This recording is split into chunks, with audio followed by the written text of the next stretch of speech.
పహల్గామ్లో ఉగ్రదాడిని America అధ్యక్షుడు Trump మరోసారి తీవ్రంగా ఖండించారు. పహల్గామ్ దాడిని చెత్త పనిగా పేర్కొన్నారు. ఘటనలో అమాయక ప్రజలు చనిపోవడం బాధాకరమన్నారు. చాలా ఏళ్లుగా కశ్మీర్ విషయంలో రెండు దేశాలు గొడవ పడుతున్నాయన్నారు. తనకు భారత్ పాక్ రెండు బాగా దగ్గరన్నారు.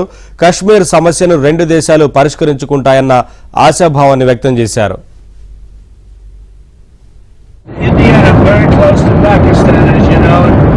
They've had that fight for 1,000 years in Kashmir. Kashmir's been going on for 1,000 years, probably longer than that. And it's a bad one yesterday, though. It's a bad one. Over 30 people. Now there have been tensions on that border for 1,500